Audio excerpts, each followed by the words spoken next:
Hello again, Lindsay Rasnick here with the Indiana Clean Lakes program to introduce the second in our series of training videos for new volunteers or current volunteers that might need a refresher on some of the sample collection processes. If you haven't already watched our Secchi disc video, be sure to watch that one first so that you can get a little bit of an overview or refresher on collecting Secchi measurements. In today's video, we'll be talking about how to use an integrated sampler to collect water samples for analysis in our lab. Our expanded monitors, which collect these water samples, measure for total nitrogen, total phosphorus, and chlorophyll A once a month for 4 months out of the year, May to August. Our volunteers collect these water samples in addition to their biweekly Secchi measurements. So be sure to go over our Interpreting Lake Data document on the Lake Data Information tab on our website to familiarize yourself with some of these water quality parameters and what they tell us about water quality across our state. So the integrated sampler, which I have with me here, is a 2-meter length of PVC pipe with a ball valve at the end. The sampler is constructed to integrate the full first 2 meters of the water column. So we're getting a fully mixed sample of the surface water. So users of the integrated sampler will begin by opening their ball valve about 90% of the way open, or at least as open as they can get it, while still being able to actually pull the valve closed. They won't be able to open it all the way, as they won't be able to pull the rope to have it shut. So it needs to be at just a little bit of an angle so that you're able to shut it. So after rinsing the integrated sampler on the opposite side of the boat from where you'll actually collect your sample, you're ready to collect. You'll lower it slowly down into the water until it reaches the 2-meter mark on your integrated sampler. From there, you'll hold the stopper with one hand while you pull the rope to shut the ball valve with the other.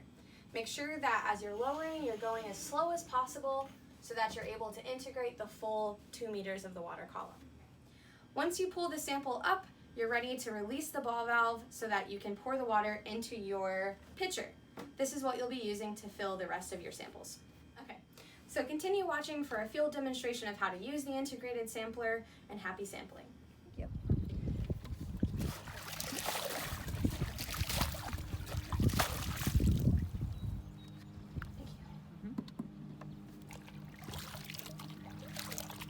Okay, so that is all. Quick rinse, and then we'll rinse our integrated sampler. Again, you want to kind of make sure this is turned at an angle, and you can sort of feel how open it is. You want it to be as open as you can get it, and still be able to pull it shut. You won't be able to do it like from right here because there's just no way, but just a slight angle. So I don't know if all of you can see this, but what I like to do is when I lower it down, I put my hand on top of it, my left hand on top and my right hand on the handle, and then I just pull up to shut it. And then just open to release, rinse it out.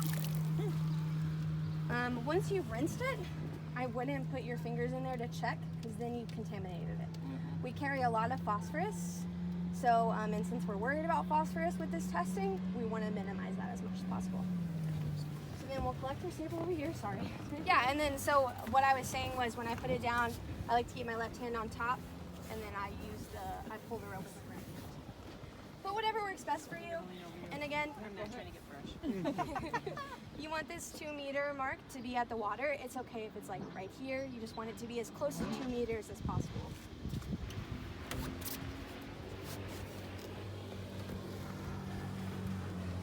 Don't fall in. I almost did the other day.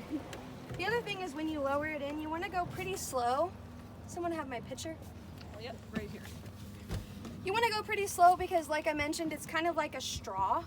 And so you want to wait for that whole column to be drawn up into the sampler. And you can see that one sample pretty much filled my pitcher. Yeah. So we probably won't need to collect another one, but even if we do, we'll have to wait until we've emptied this to collect another. Pretty green.